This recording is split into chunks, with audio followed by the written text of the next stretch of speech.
पूर्व में हमने इंटरमॉलिक्यूलर और इंट्रामॉलिक्यूलर हाइड्रोजन बंध के विषय में बात की थी। आज हम देखेंगे कि अणुओं के जो भौतिक गुण हैं उन पर हाइड्रोजन बंध का क्या प्रभाव रहता है, effect of hydrogen bonding on physical properties of molecules. अब हाइड्रोजन बॉन्ड का क्या प्रभाव है, तो सबसे पहले हम देखते हैं भौतिक गुणों पे हाइड्रोजन बंध का क्या प्रभाव है। जैसे पहला केस हम ले लेते हैं कि H2O और H2S, तो दोनों में हम देख रहे हैं कि दोनों की जो भौतिक अवस्था है वो अलग अलग क्यों है। H2O एक लिक्विड है जबकि H2S एक गैस है। क्यों?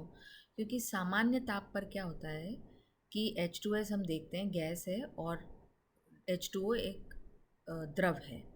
ये इंटरमॉलिक्यूलर हाइड्रोजन बंध के कारण ऐसा होता है क्योंकि जो इलेक्ट्रोनेगेटिविटी होती है ऑक्सीजन की वो सल्फ़र से अधिक होती है। इसलिए जो वाटर है वो क्या करेगा, इंटरमॉलिक्यूलर हाइड्रोजन बॉन्ड बनाएगा और संगुणन होगा, मॉलिक्यूल्स में अणुओं में संगुणन पाया जाएगा। तो जब जल के अणु आपस में एक दूसरे के निकट आएंगे तो एक क्लस्टर बनाएंगे। यहाँ हम देख सकते हैं, देखो H2O होल N के रूप में क्लस्टर एक हो जाएगा, प्रेजेंट होगा। और सामान्य ताप पर इसीलिए जल लिक्विड के रूप में पाया जाता है, द्रव के रूप में पाया जाता है, जबकि H2S है हाइड्रोजन बंध की अनुपस्थिति के कारण ये गैस के रूप में पाया जाता है। दूसरा, यदि हम देखें प्रॉपर्टी की डेंसिटी जो है आइस की वो जल से कम है। ऐसा क्यों? जब भी बर्फ़ के क्रिस्टल बनते हैं तो उनमें भी क्या होता है कि हाइड्रोजन बंध बनता है, लेकिन वो इस प्रकार से बनता है कि प्रत्येक ऑक्सीजन 4 अन्य हाइड्रोजन परमाणुओं द्वारा जुड़ा रहता है, जिनमें से 2 तो क्या होते हैं, कोवेलेंट बॉन्ड होते हैं और 2 क्या होते हैं, हाइड्रोजन बॉन्ड होते हैं। अब इस प्रकार क्या होता है कि जो 2 बंध वैसे बनते हैं, कोवेलेंट बॉन्ड, और 2 हाइड्रोजन बंध बनते हैं। तो इस प्रकार जल क्या करता है, एक खुले पिंजरे के समान ओपन केज लाइक एक स्ट्रक्चर बनाता है और वो एक चतुष्फलकीय संरचना के रूप में दिखाई देती है। जैसे यहाँ पर ये बर्फ़ का क्रिस्टल है, क्रिस्टल स्ट्रक्चर है, इसे हम देखते हैं तो ये एक टेट्राहेड्रल सॉर्ट ऑफ दिखाई देगा। और क्योंकि चारों तरफ जो है वो जगह छूटी हुई है, ओपन स्पेस मौजूद है, इसलिए जो डेंसिटी है वो आइस की वो जल से कम होती है। तीसरा है कि there is contraction in water when it is warm from 0 degree centigrade to 4 degree centigrade. जब हम जल को 0 डिग्री सेंटीग्रेड से 4 डिग्री सेंटीग्रेड तक गर्म करते हैं तो उसमें संकुचन पाया जाता है। The water molecule at 0 degree centigrade has a particular distance between two molecules due to hydrogen bond। दो जो उसके अणु हैं उनके मध्य में एक विशेष दूरी होती है इस हाइड्रोजन बंध के कारण। जब जल को गर्म किया जाता है तो जो हाइड्रोजन बंध है वो टूट जाता है, ब्रेक हो जाता है और जो जल के अणु हैं एक दूसरे के निकट आ जाते हैं।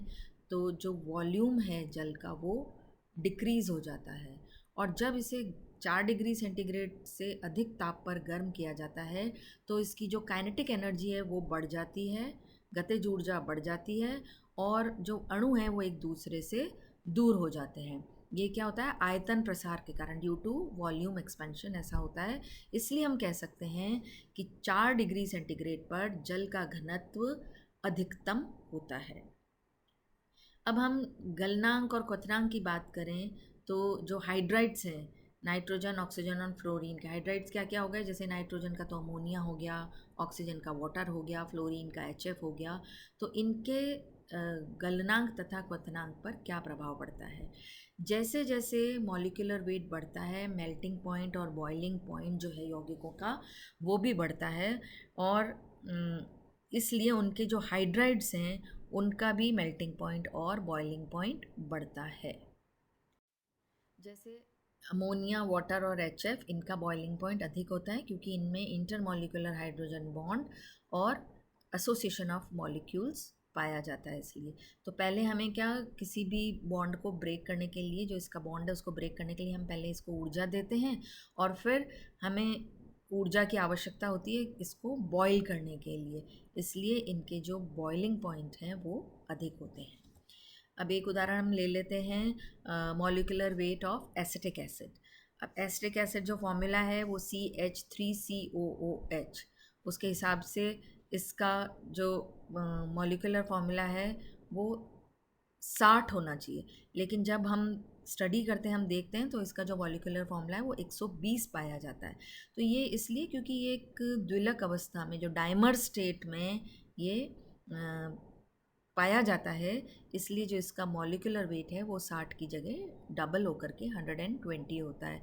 ये यहाँ पर हम इक्वेशन से दिखा सकते हैं, RCOOH प्लस RCOOH दो जो मॉलिक्यूल्स हैं, और फिर ये एक डाइमर स्टेट है एसिटिक एसिड का, ये ऐसे पाया जाता है। नेक्स्ट जो लेक्चर होगा उसमें हम और अधिक जो प्रॉपर्टीज़ हैं और कुछ और अन्य प्रॉपर्टीज़ हैं जिनका हाइड्रोजन बॉन्ड द्वारा अफेक्टेड होती हैं, उनके विषय में चर्चा करेंगे। धन्यवाद, थैंक यू।